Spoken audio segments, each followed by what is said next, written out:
Everybody, welcome out to episode 21 of Tax Sale Titans. I'm Shade Foray here with Steven Swenson, and this has been our weekly podcast where we cover all things related to tax sale investing, whether we're looking at auctions that have just happened, auctions that are coming up, or different various deals or training topics. We cover a little bit of everything with these podcasts. So welcome out. We're happy to have you.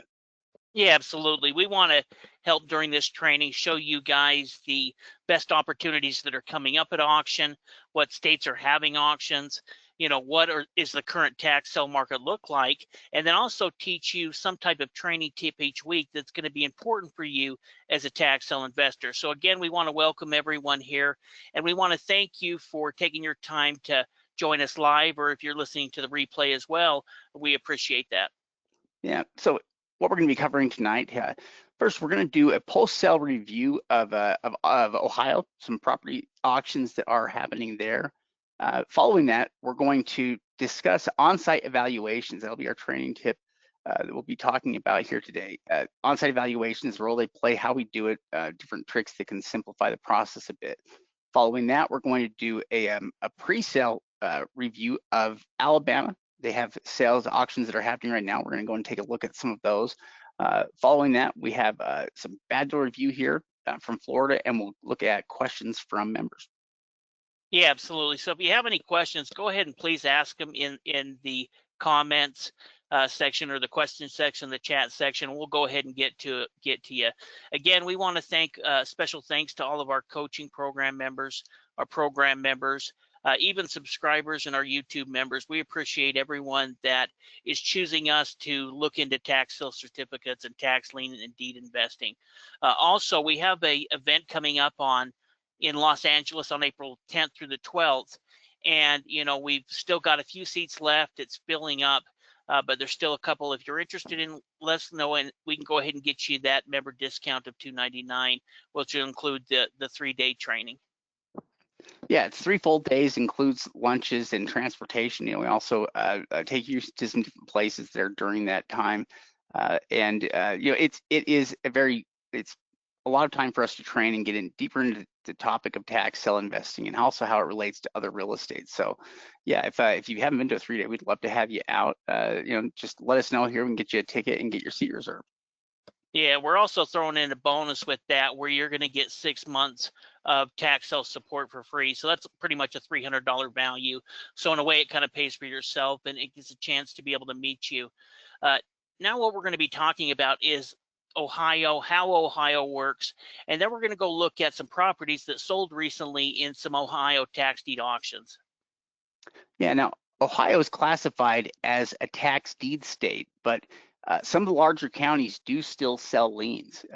There's a couple of different states around that work like that, where most of the state operates one way, but you'll have a few counties that do things a little bit differently, and they do it by population size. So if the area has a population of 200,000 or more, then they can sell tax liens, and they often sell them in bulk, to larger investors. Basically, what they'll sell is just a portfolio of liens to single investors in those cases. Most of the sales they do, though, for the public are tax deed auctions, and the deed auctions are held monthly through their sheriff sales.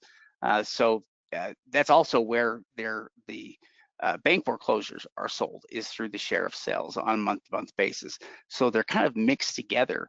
The sheriff sale includes tax deeds, mortgage foreclosures, any foreclosure like that is going to kind of run through the sheriff's sale, and those are both held on site and online. There's some online auctions as well with real auction.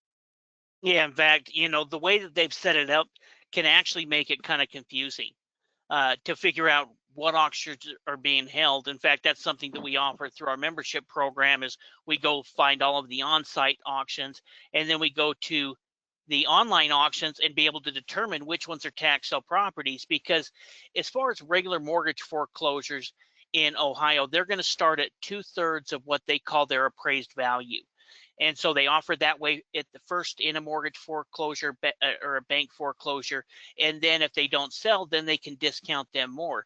But in addition to that, they're also going to have tax deed properties. So some of them will have the tax deed auction on a different day.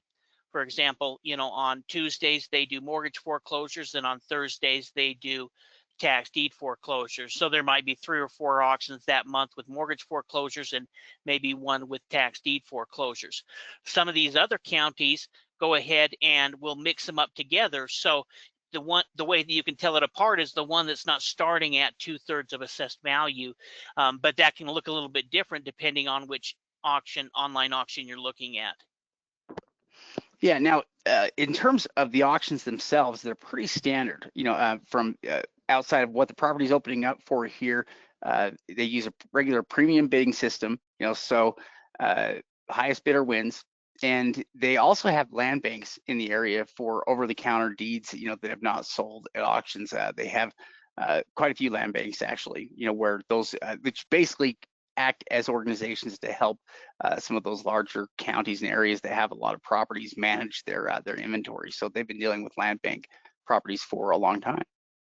Yeah. In fact, if we have time, we'll go and just look at kind of the list of different land banks that are taking place.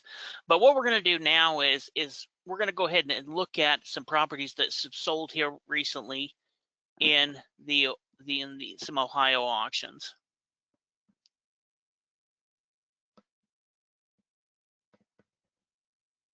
So this first property, what I've kind of done here, so we can go through these quickly, we're just going to look at each one of them. In fact, we're going to be talking about doing on-site evaluations here for our training tip of the week. And one of the first things we do before doing an on-site evaluation is do an online evaluation. So this property right here, oh, go ahead, Shade. Oh, do we have the auction link somewhere to see the property? I pulled them off of just pulled them off a different list. So they're kind of in some different counties, but this one ended up selling for $23,000. Oh, nice. That seems like a pretty cheap price. Yeah. Now they have it assessed at 101. Kind of looking at the market, I think that might be a little bit low, but they ended up paying about 23 cents on the dollar. But we can see some certain things about this property. I mean, we can see that it looks like there's been some new windows, new siding, the roof looks good. So in this case, even though this isn't a highly valued property, if you're picking it up for, 20, 23 cents on the dollar, it should be a pretty good overall deal. Yeah, well, the image is from 2022, so it's a couple of years old, but we can see things that have been updated with the property. I mean, it has new windows. The roof looks like it's in good condition. It looks like it was occupied at that time. It has new siding on it. You can kind of see also like the shutters and things that are on the side. Those are just beauty shutters. They don't actually work as shutters, but they were part of what was put on the property when they put the new siding and stuff on it. It looks like maybe some new soffit and fascia on it as well. So at some point it has gone through and had a pretty full exterior rehab, including windows. And that's not a cheap thing to do. That costs quite a bit when you include windows and siding and potentially a roof as well. So somebody has sunk some money into this property at some point. We know that as of 4 years ago, I think it was probably occupied and appeared to be in pretty good shape. Yeah, exactly. Now we'd go and of course have an on-site evaluation done. This next property here, they ended up paying up a little bit for it at 35 grand, but really I think the value in this really comes in the fact that it's a duplex. I think that adds to it, especially for those investors that are looking for some type of rental property. Yeah, well, even at 35%, we're still talking about a tiny percentage of value. I doubt it's more than 25% of value, like like the last property. And at that price point, you've got a lot of options. I mean, this property probably has a decent income potential with two different places that you could rent out on it. Yeah. Well, and one thing that's kind of interesting is, looking here at the photo of that from 2021, no, excuse me, 2022 of March of 2022, and these photos were 2021. And so I think that at this time, this is a year and a half after these photos were taken, and we can see that somebody's parked within the driveway, and it does look like you can see the garages out front. It does look like it's being occupied. So I think somebody bought it here in 2021, finished some type of rehab on the inside, and then, we can even see an air conditioning unit.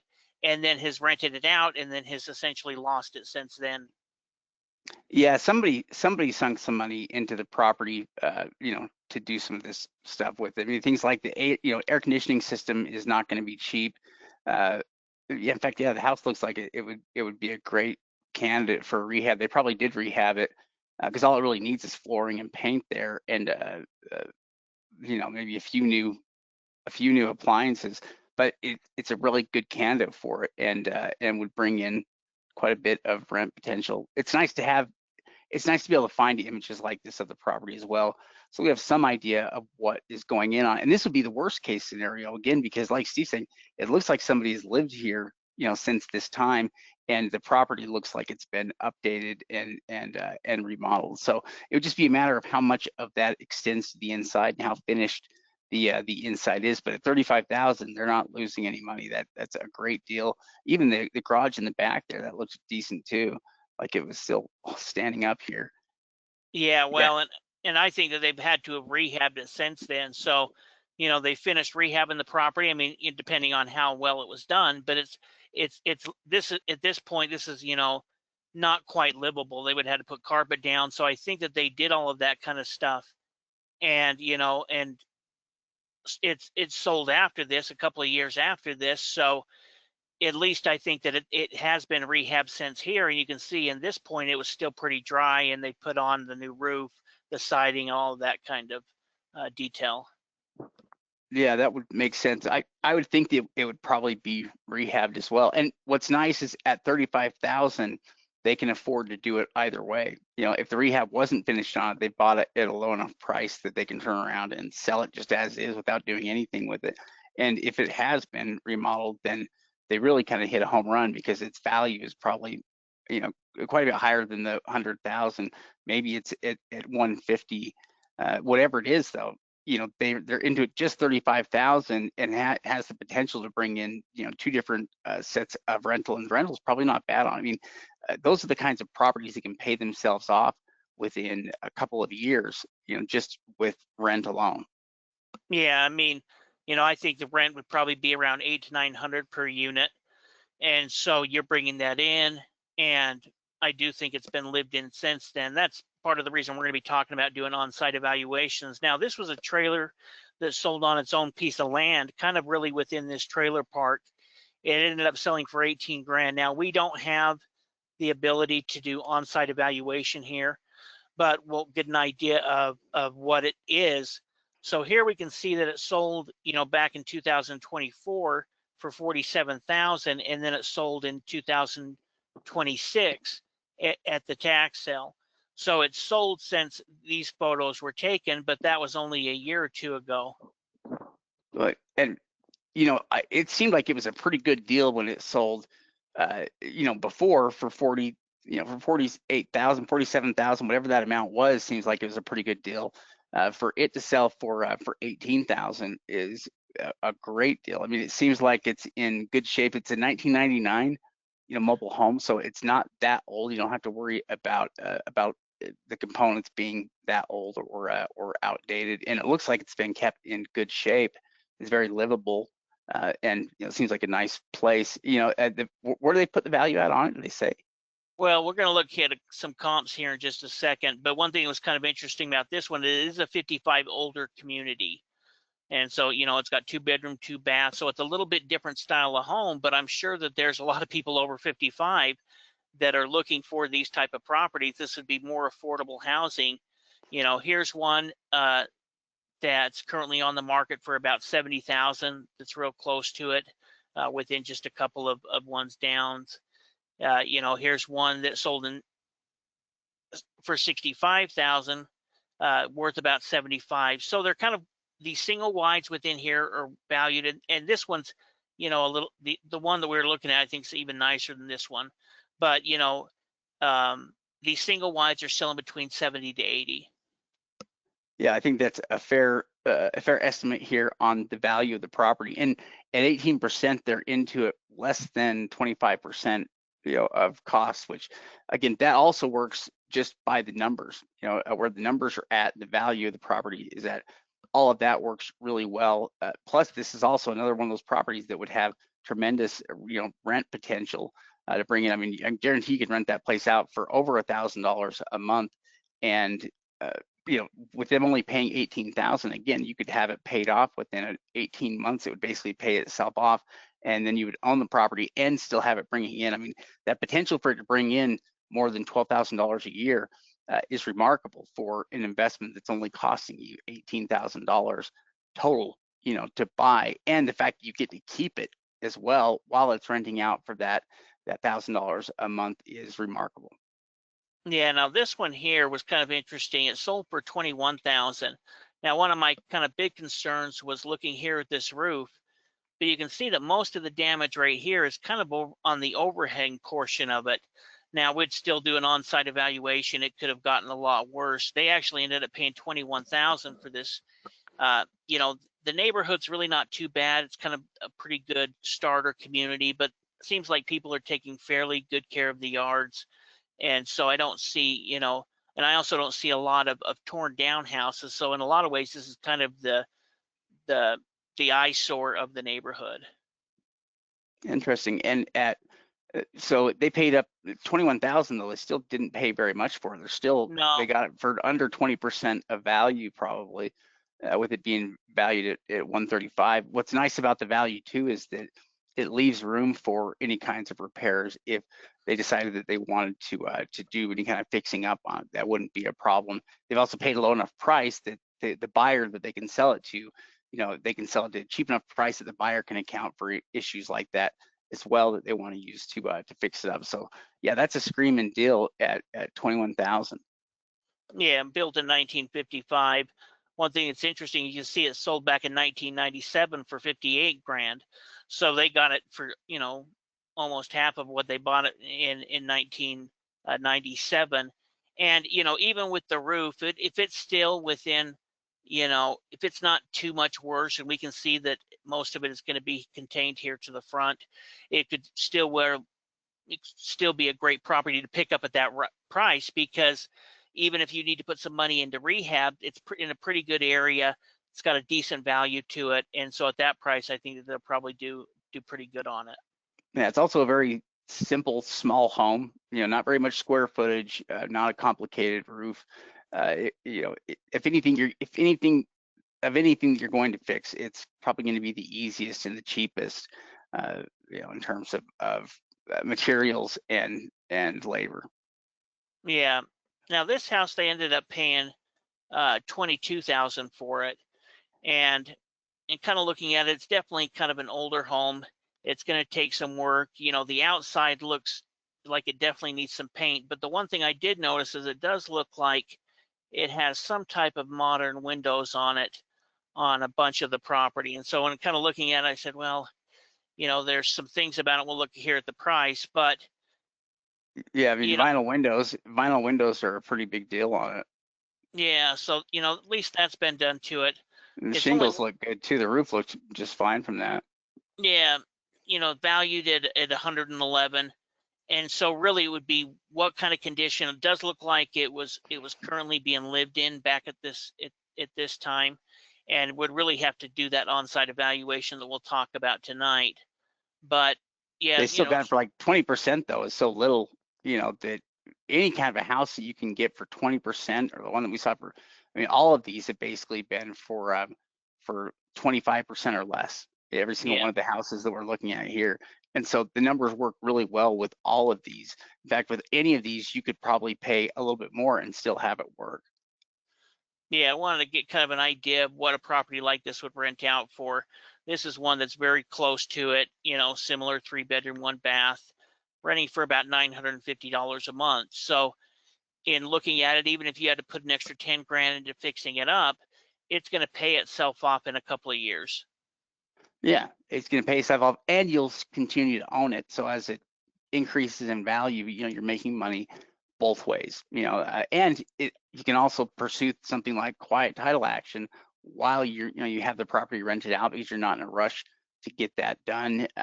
So you have all the time to do that. And when you eventually do, if you ever do want to sell the property, you can also show, not only can you sell the property there for whatever it's worth, but you can also show a rental history from how many years here where the property's been bringing in consistent income. And for a lot of investors, that consistent rent is what's important to them. Yeah, yeah, absolutely. In fact, we'll look at the Google Street View of this property here in a minute. I want to go ahead and show you kind of the before and after. This property was purchased, this year for $246,000.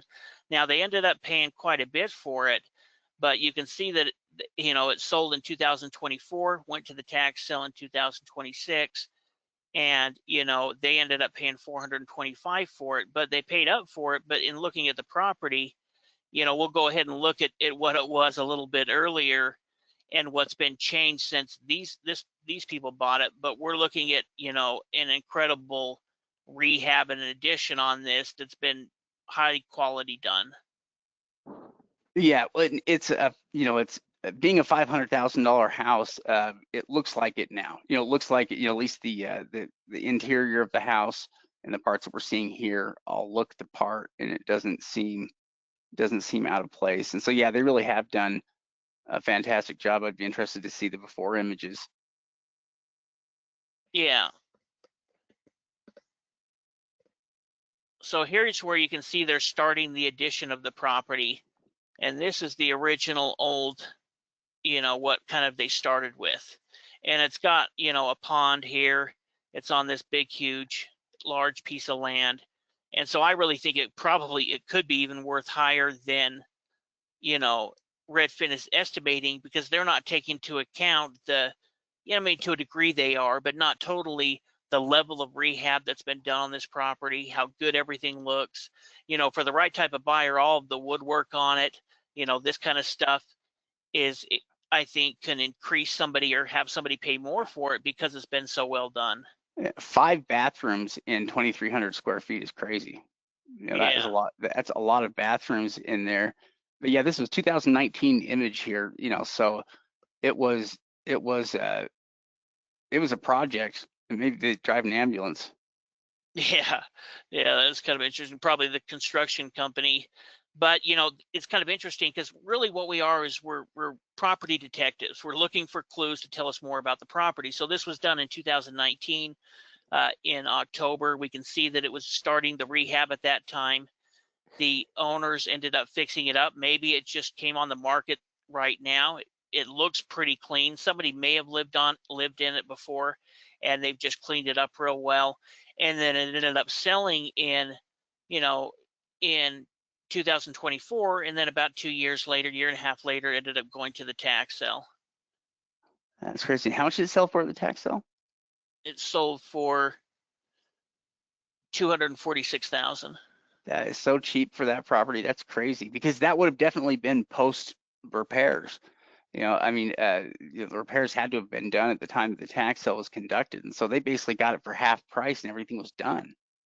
Yeah. So if we talk about paying 50 cents on the dollar, even 60 cents on the dollar, I think this type of property would qualify. Yeah, the buyer probably made between $200,000 and $300,000 on it. Yeah.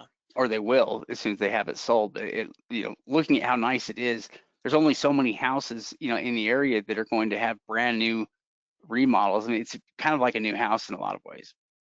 Yeah, definitely. Here's another property that ended up selling, and this one actually sold for $457,000.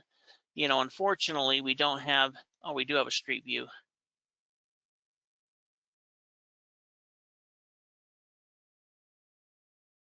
This property right here. Oh, it looks nice. Looks like it has a nice big shop back there. Yeah, that's a huge shop. It's a massive shop. It must sit on a really big piece of land too. Yeah, this was way back in 2013. Here we can see what it currently sold. This ended up selling for $547 back in 2021.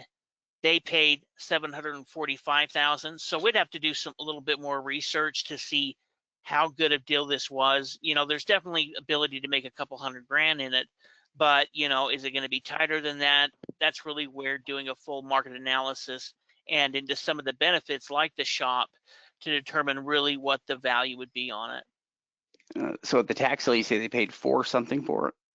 $457. Yeah, I mean, that's another one where they've got it, for 300,000 under, what it's valued at. And I think it's pretty much done just like this. Yeah, yeah, it's definitely in pretty good shape. So there is some pretty nice properties that are selling there as well, in addition to cheaper type properties, and you're going to pay up in that situation, but that kind of gives you an idea. There is plenty of opportunity. If you live close to Ohio or live within that state, it could be worth looking at. There's also a bunch of different land banks. In fact, we have all of the land banks listed on our website, and you can see all of these different. Now, some of them may only have a couple of properties, some of them may have hundreds of properties.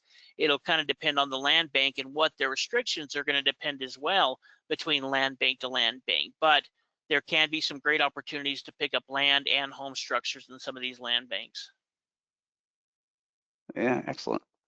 So I'm going to go ahead and I'll pass this back to you, Shade.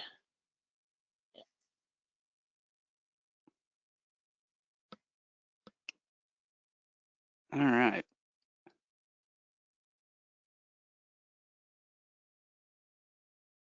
So now what we're going to do is we're going to talk about on-site evaluations. We kind of went and did some online evaluations. In fact, we'll talk a little bit about that as well. And then we're going to get into what is an on-site evaluation, why is it important?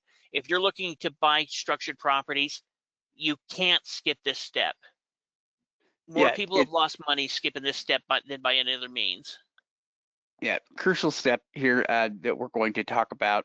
Oh, and also in terms of the land banks, all land banks basically have the choice on whether or not they're going to have requirements for purchase or not. It's kind of a freedom that they're given, and a lot of them, I mean, most of them have some kind of requirements that they'll attach to properties.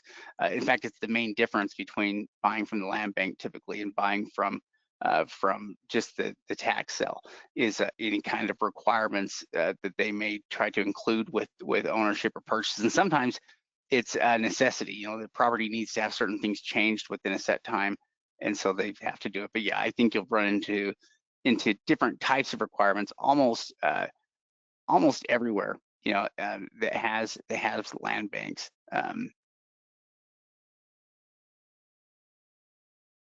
And I believe you can buy and sell land as is, but it all depends really on whether they have any kind of requirements there that try to prevent people from selling property. Now, yeah, one of the mistakes that we've seen people make over and over again with tax sales is looking at online information for things like home and trusting what they see online for condition rather than actually going to the property and seeing it in person. They assume that the property condition is okay, and the problem with that is the property condition can change overnight. Overnight things could change. The house could burn down, a tree could fall on it. The only way you're really going to know what's going on with the property is if you go and look at the property. If you actually go there, or if you can't do it yourself, it's by sending somebody out there that can take photos of the property. They can help you see exactly what the condition of the property is. But this is usually one of the steps that we save till the very end of our due diligence process, and that's because we don't want to go and take we don't want to go and take pictures of every single property because a lot of those may redeem or they may not work for us as investments. We usually wait to the end, to get the on-site evaluation done and to get images so that we can try to weed out more properties and stick with those that we're most serious about. And we're also giving it more time for properties to redeem so that we can whittle down that list a little bit more, because what we're trying to avoid is sending out somebody to take photos of properties that end up redeeming before the sale occurs, or that we don't really have a chance to bid on anyway, which is what can happen if you try to perform on-site evaluations too early. Yeah, exactly. And for those that are members, that we teach 3 stages of due diligence: stage 1, stage 2, and stage 3. And so this is the first step in stage 3 due diligence. Or one of the major steps that we're going to set in stage 3 due diligence after we've gone through stage 1 and stage 2. But before we get into stage 3, step 1, we want to talk about stage 2 due diligence, step 4. because this is going to set the groundwork in determining which properties we're going to send somebody out to view or not. Shade already went over some of the things that we'll do as far as waiting to as close to the auction date as possible before doing that. That way we eliminate having somebody go out and take photos of property we can't bid on. But before we do that, we're going to do an on-site evaluation. An on-site evaluation is going to help us determine if it's even worth going out and Oh, viewing you the property. mean an online evaluation? An online, yeah, sorry about that. Yeah, we're going to do an online evaluation before doing an on-site evaluation. And it's through the online evaluation, that's what's going to help us determine if it's even worth it to go out and do an on-site evaluation. Yeah, really, it's based on all the things that we learn from our evaluations using maps that we decide whether or not to disqualify properties or to continue looking at them further. And so, yeah, we look at the overhead images on maps. Sometimes we look at multiple different types of maps. If the county has a map, we like to look at that. We like to look at the Google Maps and a street side image. If we can get a street side image, that is very important and can tell us a lot about the property. And also, when the image was taken, can tell us quite a bit. But if we can get a street side image that is fairly recent, or let's say it's within the last 5 or 10 years, that we can get some idea of what the condition of the property was at the time, and generally make a call on the information we can see there as to whether or not it's worth it to send somebody out, to look at the property further. So, I mean, in this case, we're looking at image from February of 2025. So it's about a year old, the image is. So that part's good. I mean, it's a pretty recent image, and it actually looks like maybe, the property, at least one half of it was occupied. This looks like a duplex. But it also looks like, yeah, it's being lived in. I mean, the yard's not crazy. We don't see any major problems here with it, other than the roof is a little old and probably needs to be reshingled. But it doesn't have any major problems that are screaming at me from just looking ahead. Yeah, well, I mean, it's a very simple property. In looking at the exterior, it looks like it's pretty clean. We don't see a bunch of garbage around the property. My main concerns would be, like Shade had already mentioned, the roof. We can see that there's something over the top of the roof. Maybe that's covering it. But either way, it looks like it's pretty worn. Even if it's not linking, it's going to need to be replaced. Another thing that I can look at is it still has old windows in it. Now, luckily, it doesn't look like there's a whole lot of them. Maybe there's a total of 8. Maybe a little more, maybe a few less.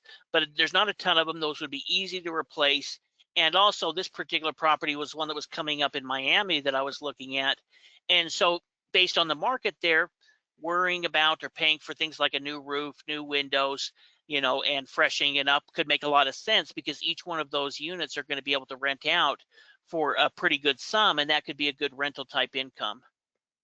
Well, and what's awesome about properties like this is, like Steve was just kind of indicating there, updating it with things like newer windows is not going to cost you very much, because it has a fourth of the windows of most houses, and they're all pretty straightforward, shapes and designs. So it's going to be relatively easy to do all of that. Doing something like updating the insulation on a property like this, also very easy. Doing, a complete re-sheetrocking of the whole house. I mean, it's such a small place that we're not going to have to worry about anything being too big and out of control. But it looks like it's pretty well livable right now. And so this would definitely be one that would be a property that we would send somebody out to get further images on, because it looks good now, but we don't know if something happened shortly after this image was taken or something happened 6 months ago. We just don't know until we send somebody by. And what we're really trying to do more than anything is just verify what we're seeing here. Is the image that we see that's a year old here pretty much, how the property looks now? And that person that goes by to take the images for us, they'll be able to take a picture that will basically tell us if that's true or not, and if we can go off of the information that we see there. And so once we've satisfied some of those requirements, so that we're not sending somebody out to just every property, that's when we're going to start looking to hire somebody out to go and look at the properties in the area that we're interested in bidding on. And usually it's going to be right before the sale. We usually have them performing this stuff a few days before the sale, just so we can allow a lot of the redemptions to occur. And sometimes it's more driving than a driver can get done in a single day if we have a lot of properties, or at least if we split them up. One of the issues sometimes is that you may have properties that are on different sides of a county, that you're looking to send somebody out there to drive through. So it's not always convenient to just have somebody drive straight through. But there are so many ways now that we can hire people to do things, these on-site evaluations for us. I mean, the best thing, honestly, is if you could be there yourself. If you can just go there and visit a property before the auction happens, nothing can really replace that, because you can look and see exactly which issues are going on, and being in there in person is better than being, looking at photos, because you can walk around the property a bit, you can get a better feel for the neighborhood. You're going to learn more about it if you go to the property there on site. But even if you do that, you're probably going to take photos. And the reason you're going to take photos is so that you can save all of that, because trying to go off of memory when you're dealing with a lot of properties like this is just not feasible. There's too many properties to try to remember, which one it is. And so you'll go there yourself, but then you're still going to take images to help you get organized here, and for all of your property notes, because as you bid on the property, you want to be able to pull your images up and see, what the property is, see what your numbers are, see what the research is, that you've done. And if you actually participate in auctions like this, then you'll learn a lot. You'll learn a lot, especially if you're able to do this with any live auctions. If you can attend an auction where you know what all the properties are as they come up and people bid on them, it's an amazing learning experience, because it teaches you so much about every single bidder. But we can't trust the online information. This is where we see people make mistakes over and over again, is by believing, that an image, from a couple of years ago is good enough, or looking at, the Google Maps. Maybe they don't even know how old the image is. They just look at that and can figure that's what the property condition is. We have to watch out, because things can change so quickly. I mean, this is after just 1 year with that last property we looked at. And most of what we see here is just the grass and trees, having grown up since the property was vacant. Properties, I mean, a jungle will grow as soon as a property becomes vacant and there's nobody there to either weed it or to knock the stuff down, just through living, in the property. The house itself, we could still look at and potentially consider, just because it's boarded up and so it may be protected. The rest of it looks decent, but it doesn't take long for issues to come up. And so, yeah, make sure you hire out and get somebody out there to take pictures. You could hire somebody like a handyman, but it's probably not going to be the cheapest way to do it. If you're looking for the cheapest way, then it's probably going to be through classifieds like we've done. Maybe some online services might, maybe they'll have some cheaper options, but from what we've found, posting on classifieds and hiring locals there is probably the cheapest way to do it. But you have to know what the route is and how much it's going, how long it's going to take, how far they're driving, in order to get those numbers figured out. Yeah, in fact, Shade, we go ahead and go back to that other photo. I want to kind of talk about it really quickly.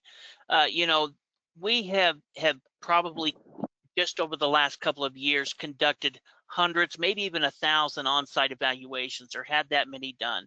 And we've gone to dozens of different auctions with our students, where we've gone through and we've done these on-site evaluations, and we've seen people attend the tax sale, and we know just based on their bidding that they didn't do the on-site evaluation, because us or our students have even gone out there and seen trees going through the middle of a property, or a property that's been burnt down. In fact, in looking at one of the bad deal reviews, we're going to look at a property that's been burnt down. But this is the number one risk that you have if you're investing into tax deed structured properties, is just trusting online information. We've got to verify. We've got to verify by either us going out there or sending somebody out there. And there's a lot of different ways that we can do that. But this is such an important step when we're talking about buying structured properties, because if we go out there, and we've seen this mistake made so many times, that we want to make sure that people are following us, our members, our students, are not jumping this step, because it's easy to do. But Shay started talking about some of the different ways that we can do that out, and all of the different services that are available. For years we've talked about doing a handyman, and part of the reason we've talked about using a handyman is because we're sending somebody out there that has some knowledge of of repairs, of home repairs. Plus, we also have somebody that we can hire if we win the property to go out and secure the property, to clean the property up, to help us figure out what we've got there. So, that one may cost a little bit more by paying them for an hour. We're also giving them the opportunity to essentially get future work if we're able to buy property there. What Shade was talking a little bit about hiring through the classified, that's a great way to be able to do it. In fact, one of the trainings that we teach our members during the weekly webinar is how to be able to map those properties, determine exactly how long it's going to take, how many miles are going to be driven. That way we can determine what the price should be based on how many hours it's going to take and how many miles they need to drive. Yeah, I mean, essentially, this is the first team member that you're kind of bringing on in the area a lot of times, unless you already have properties there, in which case you might already have people that you're working with. But it is great if you can get somebody here that can kind of be, an all-around helper, with you, because things are going to come up with properties that you have that, you can't be there in person to really, to address. And so it's nice if you have somebody that you can pay, to go and to handle things for you there. And sometimes, the person that will take a job from classifieds is oftentimes looking for other work, and they may do, other things for you as well, like changing out locks. That's something that somebody could help you do. Or, I mean, we've met people also for things like landscaping, getting yards cleaned up. You can't really call it landscaping when it's been overgrown. Crazy. It's more like removal of things. We've hired people for in many cases. And there are online services that are starting to pop up for things like getting images taken of properties. And so we'll see how that comes along. The biggest issue we have for it is that we have certain requirements. We can't just get a single image of the property, that is that's far away and that doesn't really give us any detail. Really, we need at least 3 good images of the property from different angles, that can help us identify, what the condition is, if there's any major issues that we need to be concerned about. And so, the only issue with the online services sometimes is that it is harder to line out with them exactly what you want and what you need. And that's something that's pretty easy to do with, with like the classifieds. It's really easy to kind of line somebody out and say, here's exactly what we're doing, and here's what I need on each one of these photos from you. Yeah, well, and that's where a photographer could be a good option as well, because with the photographer, they may be kind of freelancing, they're willing to do that, and they might have the type of camera equipment where they could zoom in and get good photos for us. And so whether we're looking at using any one of those different options, there's plenty of them out there. One more I just wanted to mention quick, Shade, before we move on, is the realtor. And with realtors, this is an option that we've been looking at lately, because a lot of realtors aren't going to want to drive past and view a bunch of properties with you, for free, on the hope that you're going to acquire a property. But one other strategy that we quickly want to mention is being willing to find a realtor that you can pay a flat fee to be able to go out there and do that, and then have the option of having them list the property and help you with it if you're able to go ahead and acquire it at the tax sale. That could definitely be worth it, and you might be able to find a good agent. You're just going to pay them for their time, kind of doing what's called a broker price analysis for you, and that could be a good option as well. Yeah, and there's a lot of realtors, they're looking for work, especially work that can help put money in their pocket quickly, stuff that isn't commission dependent and requires the sale to be completed in order to do. And so there are a lot of realtors out there, and really, if you could do it with a realtor, that would be probably one of the ideal people, just because they also have knowledge of the real estate market. When you want to sell, they can help you with that. They can potentially line up buyers. They're going to have all of the contacts for people that you would want to potentially work with, like a real estate attorney or a title insurance company. They have all of the contacts already. So they do work out really well as people to help you with any property in an area. A realtor can be one of the first people you bring on board.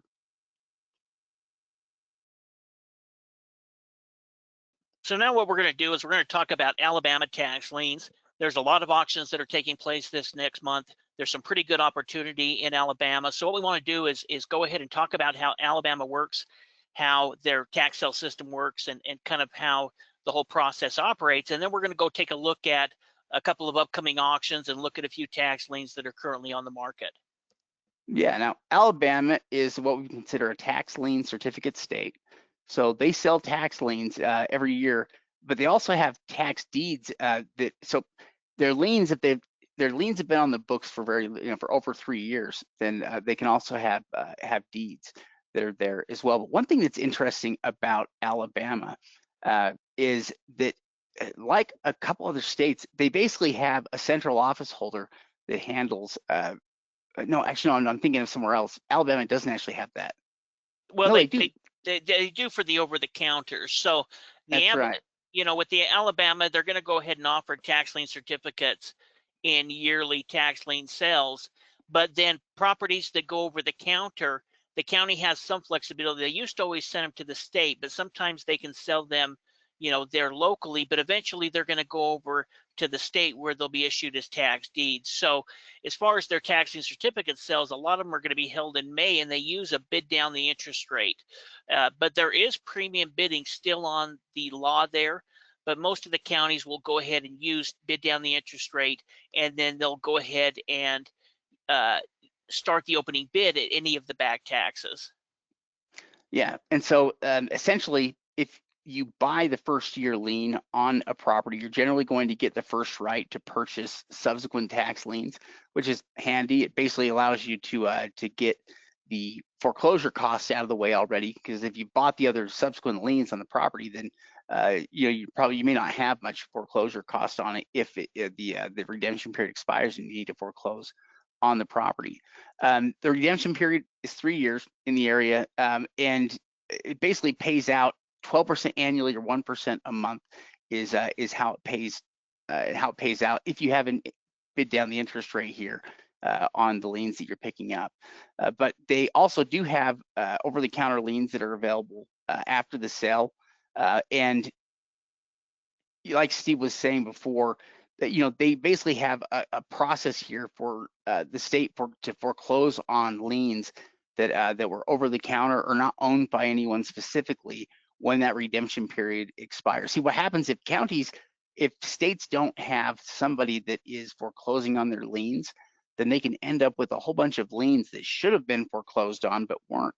And the longer they allow that to go, the more underwater the lien gets, because there's just basically more taxes owed, on the property. So it really works to their advantage to get that foreclosure done as quickly as possible once the redemption period expires, on those properties. And that's what Alabama does, with their site, and basically sending them over to over-the-counter deeds. And that is all contained on the same site, meaning that all of the properties, every county has properties, that are listed there.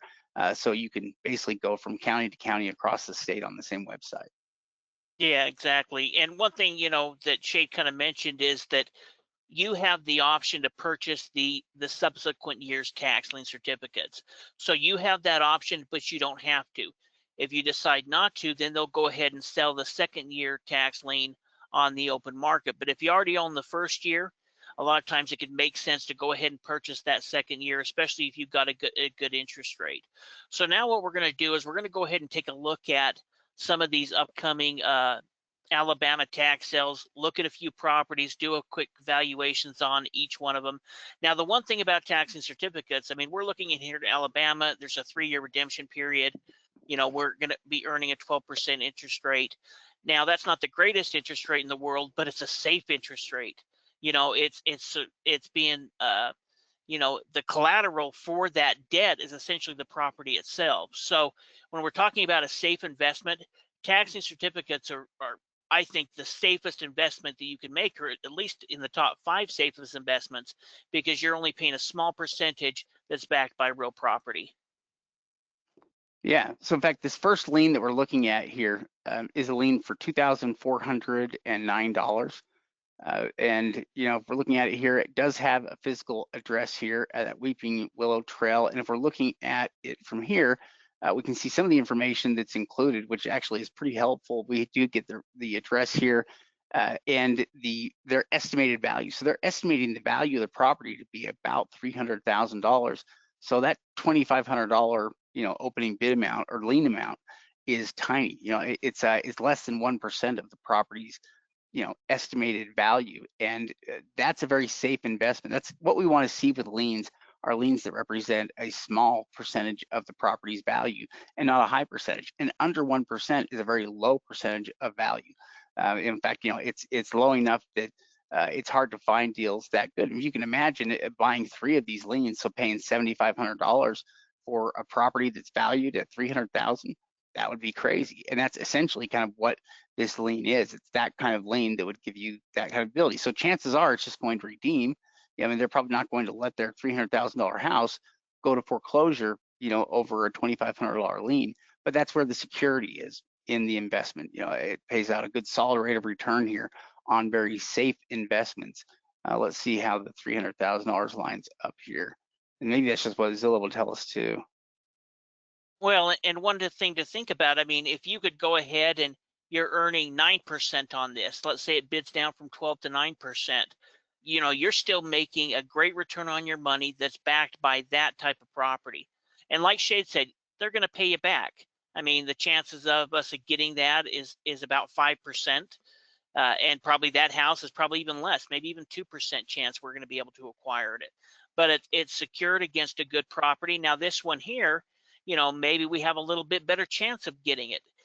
It'll kind of depend. It's really going to be the numbers game. Most of them are going to redeem. But this is a great way for those that want a secure investment in today's type time. Because your money's going to be secured at a rate, and worst case scenario, you're going to get paid off within 3 years. And if they don't pay you off, you would actually own that home. Yeah, this is a small lien. This is a lien for only $643. So, a small amount here. If we go and look at it, we can actually see that they're estimating the value of the property at about $69,000. What's nice about that is we see consistency in the amount. That $643 is less than 1% of the property's value again. And so that's just like the other property that we looked at. It's going to be highly secure, and I'll bet that the numbers, their valuation they give on the property is probably fairly close as well. That's something that's kind of nice, and so we can see some consistency there, and we can also see just how secure the liens are. That's really what lien investing is all about, is just finding the liens that represent good properties here that you wouldn't have to worry about at all. For $700. What exactly would you be buying a lien against here? It's another single family home, and it's valued at $158,000. That's insane. That amount is less than a 0.5% of the property's value at $750. 3 of those would be. It's like you would have the ability to foreclose on a property valued at $150,000 for $2,000.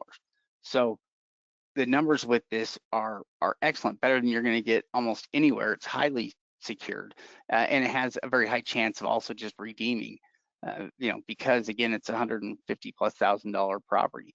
But that $700 lien, you can't always find such good liens for such low amounts as this. Yeah, well, and we talked about Mississippi last week. We're talking about Alabama.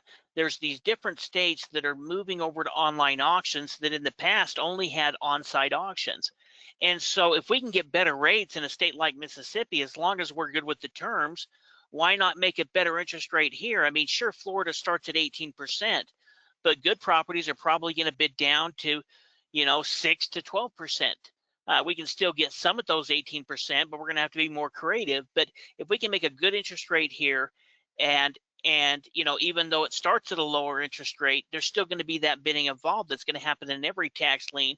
That's the way that they sell them, is the bidding down the interest rate. So there's going to be some investors that are willing to take a little bit lower rate than you. But the fact that we can do quick evaluations on these and determine how many that we can bid on and what interest rate, maybe we make 10% on this one, but at that nicer house, we would have had to bid down to 5%. So we decided not to get that nicer house, but we'll get this one because we're getting this one at 10%. What's interesting is, again, this property is about 1% of value. In terms of liens, it's been very consistent here so far. I mean, $891, and it's valued at about $89,000. I mean, it's exactly 1%, and it's been that way with every single one of the properties that we've looked at here so far. And here's one, $359 or $395, so even smaller. It's a $400 lien, which is very small. In some cases, it's hard to find good quality liens here that are they're priced out as low as $400. But this is another one of those where it represents not even 0.5% of the property's value. This is less than 0.5%. We see the value of it being set there at about $84,000, and this being $400. So yeah, this is another 0.5% lien, which is going to be highly secure. And if you had the chance to foreclose on it, would certainly be worth your time. Yeah, well, at this point, we've got some of the county record information there. We would just kind of go through a quick stage 1 due diligence. Check the value, check to see if there's any information on there, because maybe something on Redfin or a Google Street View can tell us more about it. Hey, actually, look at this, is burnt down within the last 6 months. Let's go ahead and avoid this one. But we don't need to do the same type of due diligence that we would if we were purchasing a tax deed property. Because chances are we're just going to get paid off, and if we do acquire it, we acquired it for such a small percentage of what the property's value is that, in almost every situation, as long as it's a usable property, we have the opportunity to make money. What a huge sale. Look at that. In this Calhoun County sale, they have 70 pages of properties. I mean, and some of these have got to have maybe 40, 50 properties per page. And so, I mean, that's huge. That's a list of, I mean, that's thousands of properties.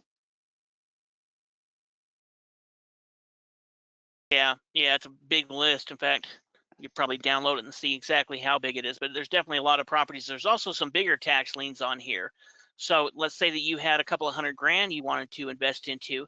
It might be better to invest, more money into one certificate versus several certificates. If you're looking to acquire property, then maybe we're going to take that and invest into multiple certificates.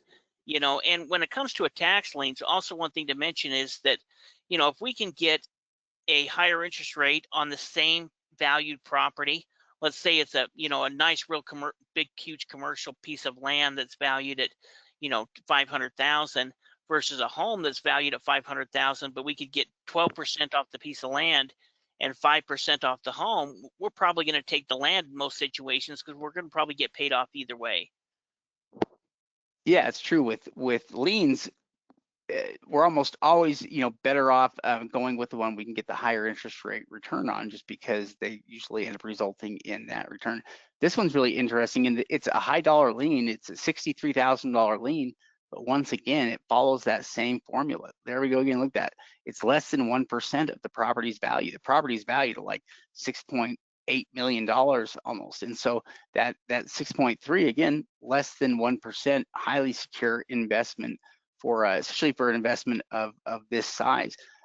Normally I don't think the numbers would be 1%. Normally it would be higher than that. And so this is a very secure property. I mean, if you look at 3 years worth of these investments, you'd basically be at $200,000, which would be a drop in the bucket compared to this property's value of 6.8 million. That's just a remarkable deal. Yeah, well, and this is a massive, a massive list where there's going to be good taxing certificates that sell for, great value within this particular list.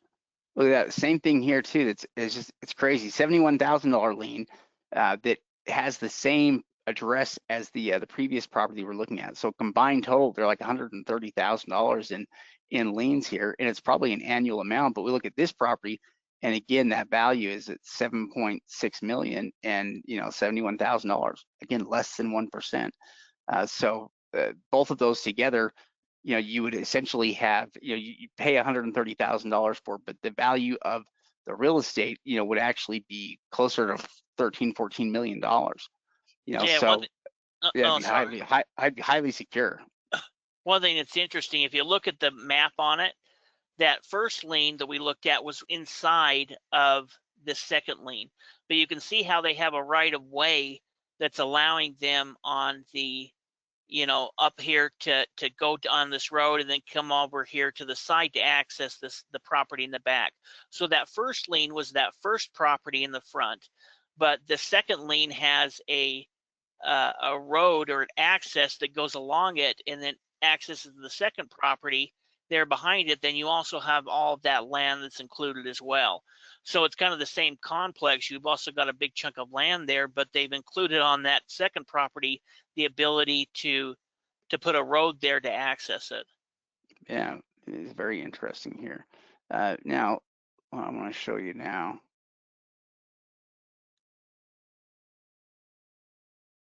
In fact, here we go. So we mentioned before that the state has a website where any of the liens go, especially over-the-counter liens, and they foreclose on those liens. And it's on the Alabama Department of Revenue site. And it's under the transcripts here of delinquent property. If you can see, we have all of the counties that are listed here, for Alabama. So we were just looking at Calhoun County. If we click on there, we can see they have 39 pages of these over-the-counter liens. Are these all being sold as, I guess it depends on the age of them, huh? As to Yeah, how they're being sold, as whether or not they're liens or deeds. most of them are going to be deeds. There will be some liens that the county is coming over. From what I was reading on the county website, back in the day, it seemed like most of the counties sent them, but it seems like some of the counties are actually selling some of the liens on their own for a little bit and then sending them over. I'd have to look in. That's just the way the county worded it on their website that I was just looking at before today's training. But most of these are going to be tax deed properties. We can see the year certificate numbers. So these are properties from back in 2001, 2002.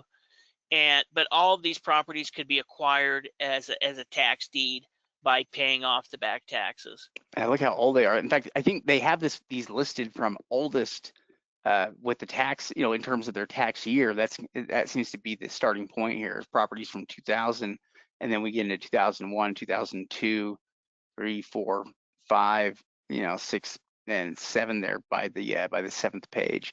And so yeah, I think they're doing it by age here. So you're probably right in that these are all deeds that are they're basically just being offered up here by the county with uh, amounts bid at the sale listed there.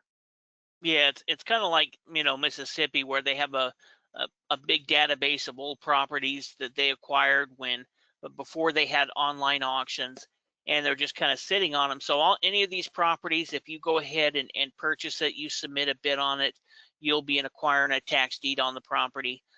Now there is some things that we can talk about in a future date as far as the deeds and kind of what you need to do with them, but you will acquire the tax deed property. You'll have ownership, and there's a lot of different areas in here that are going to have properties. Now some of these counties, maybe 20% of them are going to not have big lists. Jefferson is a big list, like the one that we just looked at. That particular county didn't have any properties on there.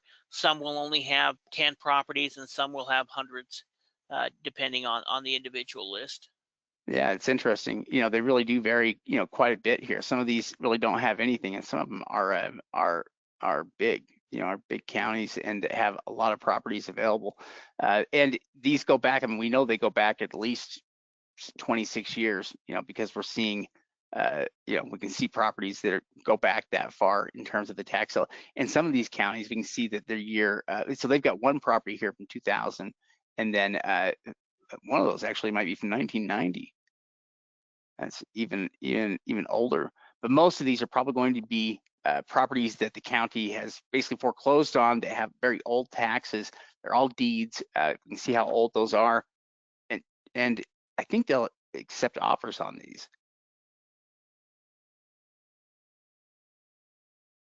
I'm not sure if they do or not. I know that we'd have to look and see if they do. I can't remember if they do. I don't think that they do, but they very well could, and they definitely should look at it. But you pay the amount that was bid on at the original tax sale on a lot of them.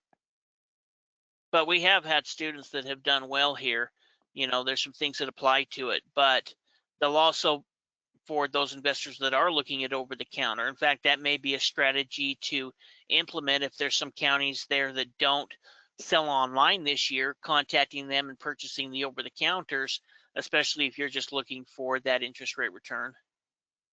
Yeah, it's interesting. We can see with this county, at least, we're up to 2014 year properties now, down at page 26. But it's all the properties kind of working up to that, so over a 12, 14-year period of time here, they've got 25 properties and 25 pages of properties there that they have foreclosed on. So yeah, I think there's a lot of property here that you can look at, a lot of stuff that's essentially over the counter, and it is a relatively easy database to kind of go through because you're starting from the same point on all of it.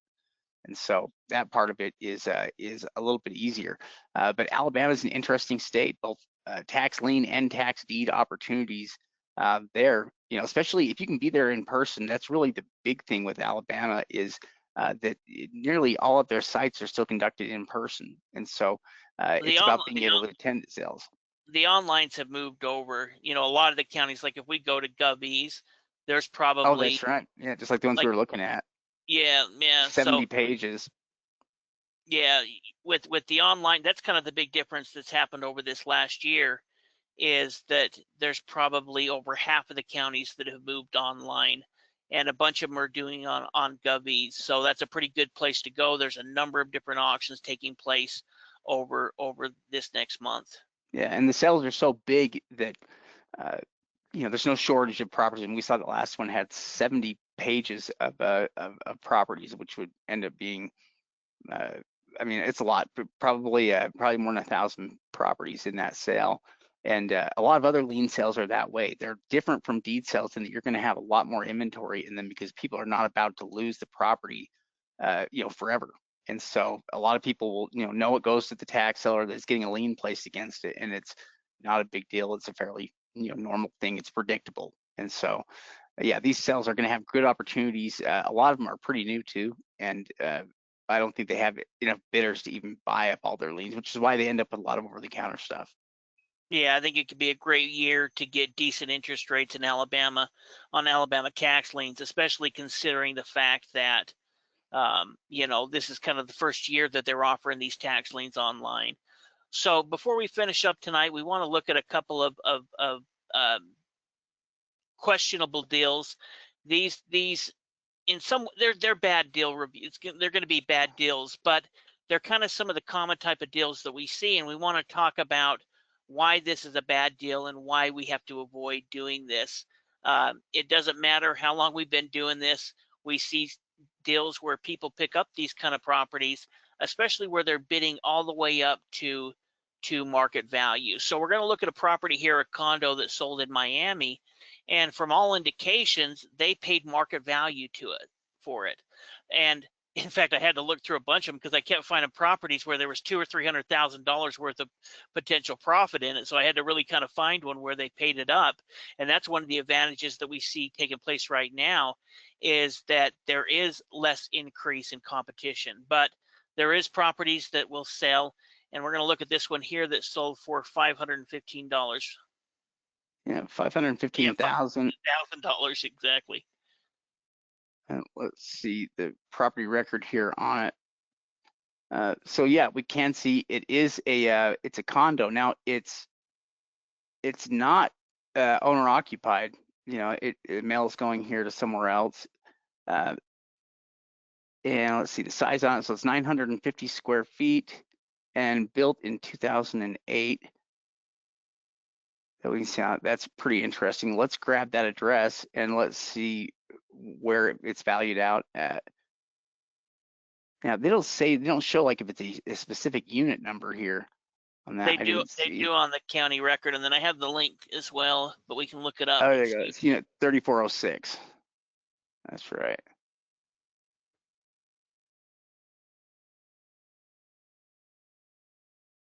And yeah, let's just do this. Let's pull it. Let me just grab the address here. Actually, we've got a Redfin link here for it. Let's do that.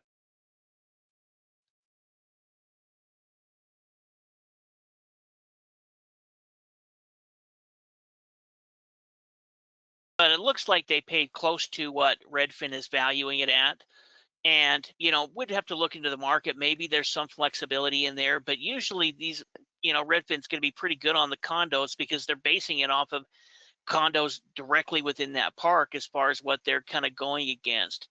And so in this kind of scenario, yeah, they paid market value, but even if it's going to cost, I mean, even if it's clean inside, it's still probably going to cost some money to go ahead and clean it up to refurbish it. And then in addition to that, you're still clearing, you know, still need to clear the title.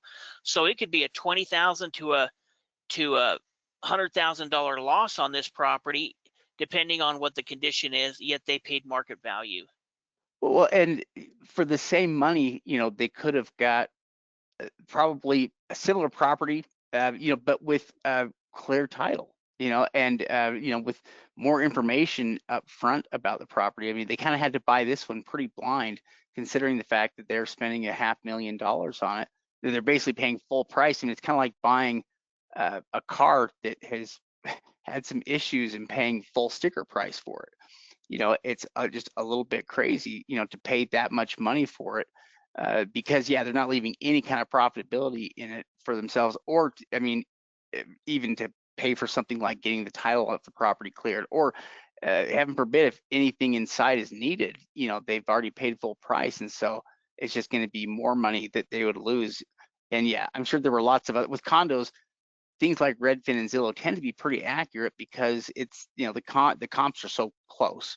And so, this is probably pretty accurate here on the comps, and they pretty much paid full price for it, which is absolutely a risk for investors. If overpaying for property is something that we do see people do sometimes, and it's as dangerous as anything, because paying too much for a property, it causes problems down the line from that point forward. It makes it harder to sell properties because you've overpaid. It's going to make it so you hang on to it longer. Uh, Getting properties for a good low price is such a big part of buying from tax sales. And if you can't get it at a good price, you're better off just walking away than you would be bidding anyway and winning it at a little bit higher or too high of a price. Yeah. Yeah, this next property, we're going to look at a property that had burnt down. Now, the advantage that this particular sale had is that the county went out there and took pictures, so the person did know what they were buying. But I want to talk about, some of the risk in buying properties that are tear downs, that are in need of, that are in such bad shape, they're going to need to be demoed. In some situations, it can be worth it if the land really has that value. But if the land doesn't have that value, it doesn't matter. I mean, how much did this guy pay for this? I don't see the price anywhere. I think it was down there a little further. Oh, there we go, 4,500. Yeah, so didn't pay a whole lot for it.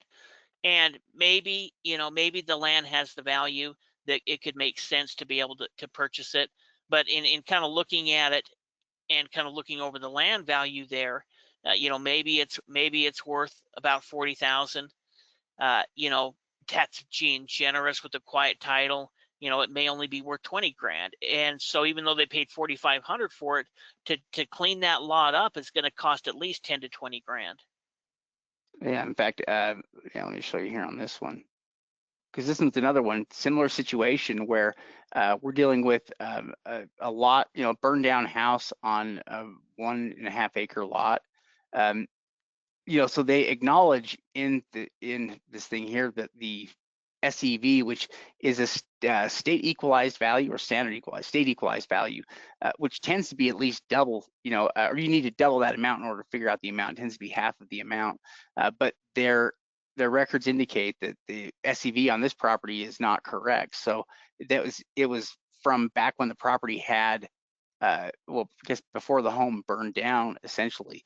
They were putting the SEV at 26,000, so it wasn't really a highly valued property before this. They only placed the home, valued a little over 50,000, but then it burned down, and so all it really is just a lot now, and it's definitely not a lot worth paying $40,000 for. For a 1 acre lot, that's more than the retail, of the lot would be worth, probably by double. And so, the problem with this lot is that they paid a lot for a problem, essentially. Maybe there's a reason for it. I mean, you never know. There was definitely people bidding on this property, though, which is a little bit crazy to me too, that they were bidding, bidding it up. I mean, it bid up from $6,700 all the way up to 40,000. So somebody really wanted that burned down house, and they really wanted to pay 40,000 for it. Yeah, well, and the advantage that these people have is they at least knew what they were bidding on. You know, how Yeah. many times have investors just look at the online information and think that that house is still there? In fact, maybe if we were to go look at this house, you know, and look at the Google view, maybe it's old enough where it doesn't even show that the house has been burnt down. And so in that kind of scenario, you know, oh, look, it looks like it's in pretty good shape. At least the overhead, it doesn't look, yes, it could be. Let's see. It's a May of 2023 image. Oh, we can't get too close to it though. We can't go down that road, I don't think. So we're kind I of think stuck to, it's we're kind of, still there though. yeah, that was before the fire here, the May of 2023. So it burned down between then and now, sometime in the last 3 years is when it's burned down. So it's possible. Yeah, it is kind of crazy when you can see the images of the property to still make the mistake of not realizing it's a burned down house. And I don't know if they made that mistake or not. I would think they had to have known Yeah, what they it would have had was. to. You know, I guess they really maybe they think the land's more value, or it could just be two people that, you know, overpaid. That's really where you've got to look into the deal more. But in a lot of these situations, you know, that competitive nature, two people thinking that they've done the due diligence, and that's part of the reason, again, we talked about on-site evaluations, because we don't want you guys to make the mistakes that we've seen other people make while attending auctions, where we've done the research, we know that they haven't done the research, and they end up buying property just to find out that it's been burnt down, that it's no longer there, you know, that it's in such bad shape that it's going to need to be taken down, and suddenly be in a situation where the land doesn't have the value and the location doesn't have the value to justify, you know, going through all that work, yet they may be legally responsible for it, where they're going to place a lien against your, you know, the property in your name if you don't go ahead and pay for that. And so, you know, we want to keep you guys from making these kind of risky buys. And even if you've got to bid on more property to get the property at the price that you want, that's always going to be the best strategy to implement when we're talking about tax sales. Yeah, yeah. Erno says the chimney's still in good shape. So Yeah, I think he might have been the bidder secretly. so sorry about that. Now, fortunately, our students don't make mistakes like this, very often. I think that a lot of the people who make these mistakes are the people that are truly on their own and don't really have people to bounce stuff off of. And because a lot of times, they're pretty simple things to point out if you just know what you're doing at all. Well, and if you're going through the three stages of due diligence that we teach in the membership program, you know, you're going through stage one, you're eliminated property. We're going through stage two, eliminate property. Going through stage three, yeah, it takes a little bit more work, but once you understand how the system goes, you can actually go through and do some research on a property really in a matter of 4 or 5 minutes versus, you know, we might do a little bit more than that. But to get to the point to do, you know, a online evaluation, even check things like the deed information, check the name against the county records to see if there's any liens. You know, if we know an area, we can do that within a few minutes, at least get an idea of the value. And then as the auction gets close, then we can go have an on-site evaluation done, determine what the actual market value is. And based on all of that research, that's how we're going to set our max bid, based on all of the research that we had done. Yeah, interesting. Yeah, Jose says he uses wegolook.com. It sounds like that must be a new picture taking service. We'll have to check it out. We're always interested in who the new ones are, and we'll probably try them out and see what we think. I mean, that's kind of how we figure out whether or not we think it's going to work is by using them. So yeah, that sounds pretty interesting. We'll have to see. Yeah, and we'll add that to our forms and list section as well. So anytime we hear about one of these companies, we go ahead and post that information there. Yeah, Richard's wondering, does GovEase have a way to review the results? Oh, we wish. We wish. At least we haven't found a way to review the results yet on GovEase. And so it's just the stuff we can see it beforehand, but we never actually see what stuff sells for. Yeah, unless we're participating in the sale or they're live and kind of see what it goes right before the auction. Um, sometimes you can get that information from the counties, but you may need to request it because a lot of the counties won't post it. Some counties will, but a lot of counties won't. You know, Alicia has a good question here. You know, should we first attempt to make a deal with the owner before we take pictures if we're physically on site, so we don't make them feel threatened? So initially, usually when we're getting there on site to get images, we're usually at different time frames. You know, so if we were trying to work out a deal with the owner, by the time we do the on-site evaluations, we're usually cutting it so close that we wouldn't even probably quite have time to do it anyway. Well, and I Eh, don't think you'd want to contact them. You know, we don't, they may redeem the property. So when we're taking the photos, we try to do it as quickly and as efficient as we can.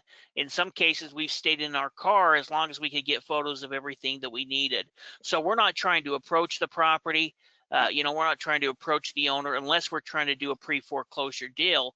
We're trying to get in there, get the information we need, and to get out as quickly as possible because we don't yeah, want to have any kind of conflict. yeah. I mean, I usually hang out of the car to take the photos, and even then, sometimes I've had that.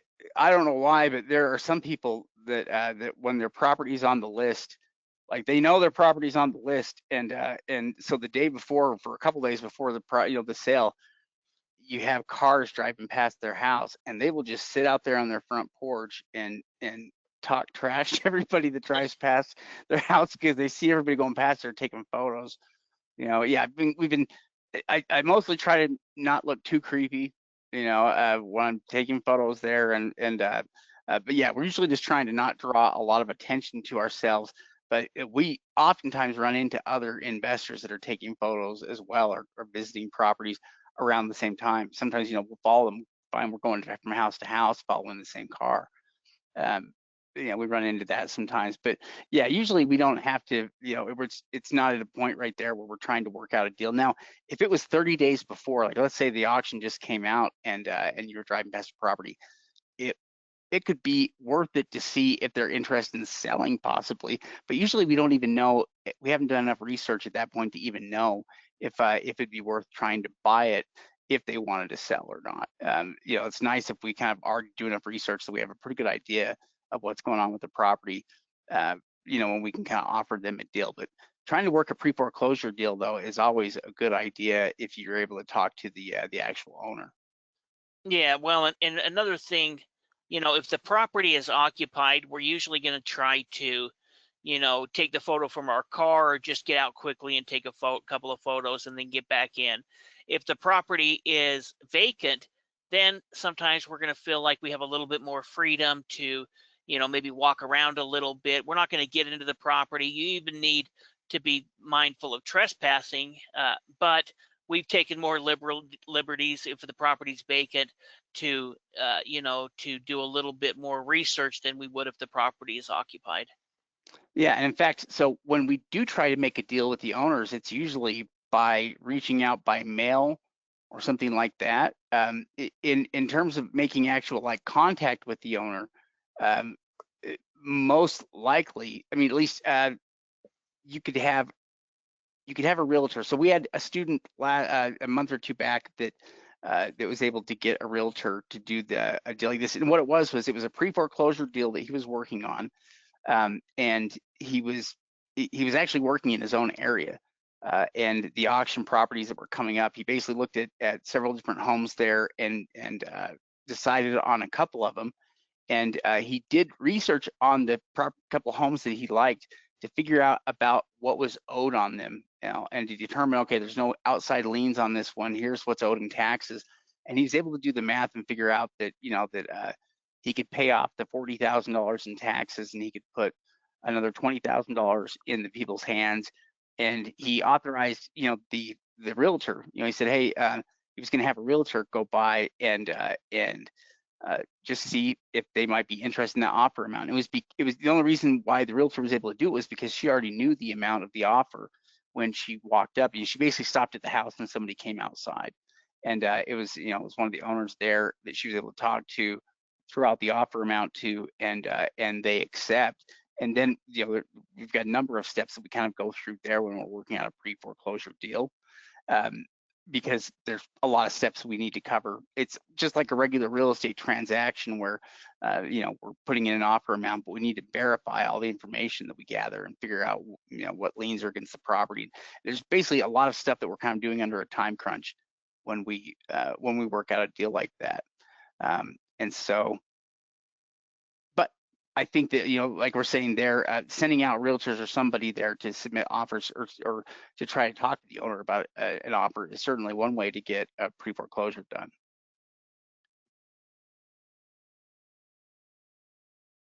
I think you're muted, Steve. Yeah, exactly. It's something we talk about when we talk about doing a pre-foreclosure, and there's definitely good opportunity in looking at that as a strategy. In fact, that's something that we talk about a lot, is taking a three-pronged approach to this, where we're looking at on-site auction, on location-based auctions, opportunity-based auctions, and taking advantage of pre-foreclosures. Those three strategies are going to give us the best chance to be able to make money in tax sale investing. Yeah, and Kiki has a good question. If you're interested in tax liens or tax deed property, do you like to attend the auction and bid, or do you go online? And so actually, it's a great question, because there are still a lot of on-site auctions that are happening. And if there's one in your area that you can attend, they can be really good opportunities because there's a limited number of bidders there. And so they can be fun to participate in, and there can be opportunities to get properties at good deals. But we like to participate in online auctions whenever we can, because it allows us to accomplish and do so much more. When we do a live auction, it kind of takes up all of your time, and you're there in that one place, and it really, it's a number of days we end up dedicating to auctions whenever there's a sale we're actually going to attend in person. Because we have to physically be there. But what the online auctions do is allow us to do all of that work, but we don't have to sit in front of any kind of an auction. We can basically set our max bids and check back in on the auction, but we can be participating in several auctions at the same time when we're doing it with the online auction versus on site, where we can really only deal with what we have in front of us there at the time. So online auctions allow us to be far more efficient, because we can participate in lots of sales at the same time. Yeah, I totally agree. Well, I think that's most of what we had, unless we have any other questions. No, I think that's everything. I think we've answered all the questions here. So thank you, everybody, for joining us tonight. We'll get the replay up, and we'll see you again here maybe next week. Next week. That sounds great. Yep, we appreciate it. Thanks again. We'll see you later.